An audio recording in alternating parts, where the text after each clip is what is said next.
Invocations.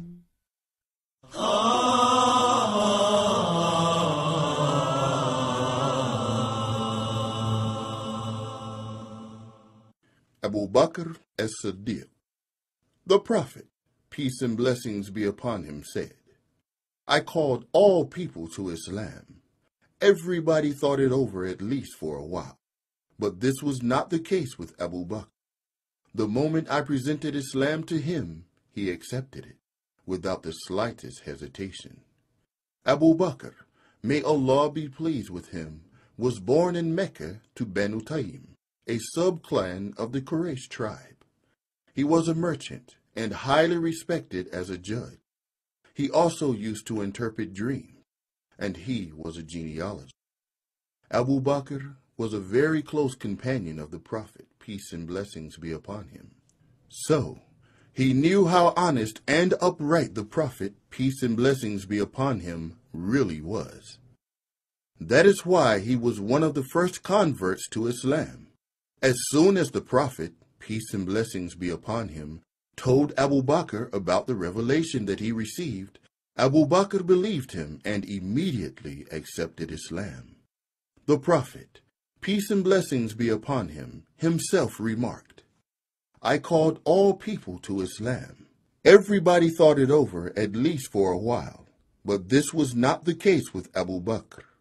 The moment I presented Islam to him, he accepted it, without the slightest hesitation. In fact, as soon as he became a Muslim, Abu Bakr was a great believer. He immediately began to teach others about Islam. Abu Bakr loved the Prophet, peace and blessings be upon him, so much that he would gladly risk his life for the sake of protecting and comforting him, peace and blessings be upon him. One day, the Prophet was offering his prayers at the Kaaba, while some of the chiefs of Mecca were sitting around. Uqba ibn Abu Mu'ayt, a great enemy of Islam, saw the Prophet, peace and blessings be upon him, praying. So he took a long piece of cloth and headed towards him. He intended to strangle the Prophet. At that moment, Abu Bakr was passing by and saw what Uqba was trying to do. He immediately ran to the Prophet, peace and blessings be upon him, pushed Uqba away, and removed the cloth from around the Prophet's neck.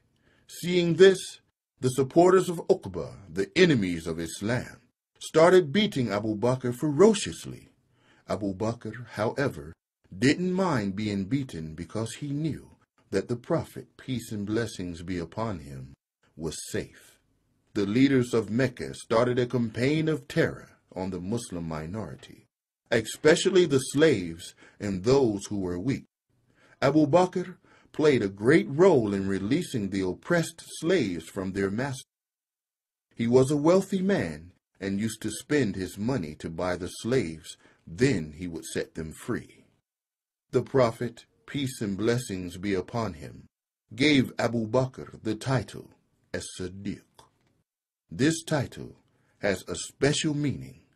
As-Sidiyq means a person who is very sincere, and this was really what Abu Bakr was like. He was so sincere to the Prophet, peace and blessings be upon him, that he never had the least doubt about his truthfulness. He believed the Prophet, peace and blessings be upon him, no matter what he said. Remember the time the Prophet ascended to heaven and his night journey to Jerusalem? One day, the Prophet, peace and blessings be upon him, called the people of Mecca together and told them that the night before he had taken a real journey to Jerusalem, and not only that, he had also ascended to the heaven and returned. All this took place in just one night. This was one of the Prophet's miracles. As you can imagine, the people of Mecca did not believe the Prophet, peace and blessings be upon him. Abu Bakr was not there when the Prophet told this to the people. Later, a man came to tell him what the Prophet had said, and he asked him, "Would you believe it?" Thereupon, Abu Bakr replied without any hesitation, "I would believe him in anything he said." What a wonderful response! By his conviction, He taught humanity about real sincerity. When the Prophet, peace and blessings be upon him, heard about Abu Bakr's attitude, he said, "Indeed, Abu Bakr is As-Sidiyq." When Prophet Muhammad, peace and blessings be upon him, migrated from Mecca to Medina, Abu Bakr was the only one the Prophet chose to be his companion on this very important and blessed journey. Another privilege Abu Bakr was given was that the Prophet, peace and blessings be upon him, married Abu Bakr's daughter, Aisha, may Allah be pleased with her. Abu Bakr took part in all of the battles with the Prophet, peace and blessings be upon him. Just before the Battle of Tabuk, the Prophet called the people to give from their wealth to pay for the expedition.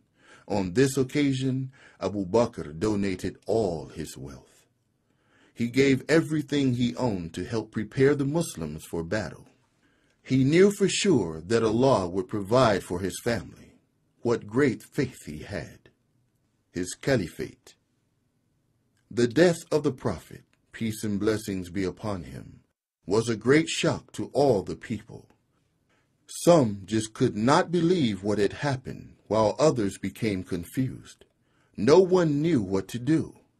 In the middle of all this confusion, Abu Bakr called out to the people and addressed them, saying, "O people, whoever worshipped Muhammad, let him know that Muhammad has died. But whoever worships Allah, indeed, Allah is alive and never dies." Abu Bakr was elected as the caliph. All the Muslims, including Ali, may Allah be pleased with him, pledged allegiance to Abu Bakr.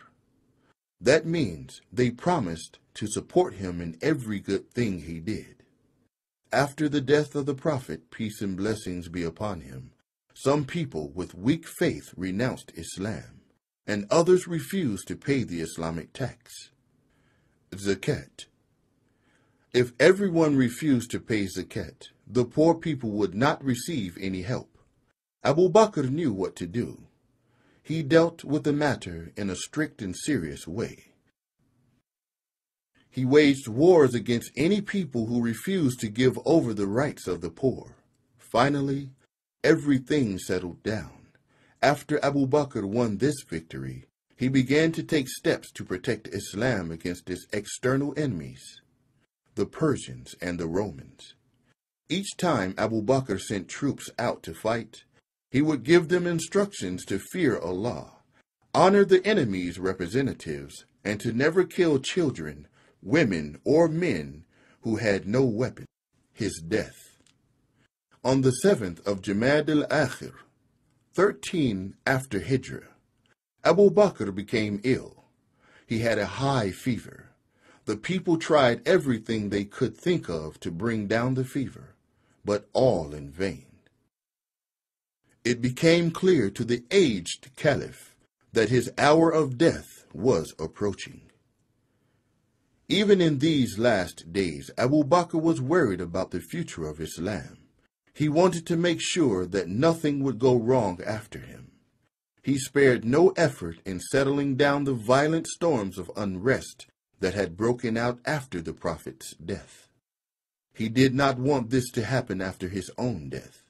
That is why Abu Bakr nominated Umar ibn al-Khattab, may Allah be pleased with him, to be his successor. After being ill for 2 weeks, Abu Bakr passed away. He was 63 years old when he died. He was buried next to the grave of the Prophet, peace and blessings be upon him.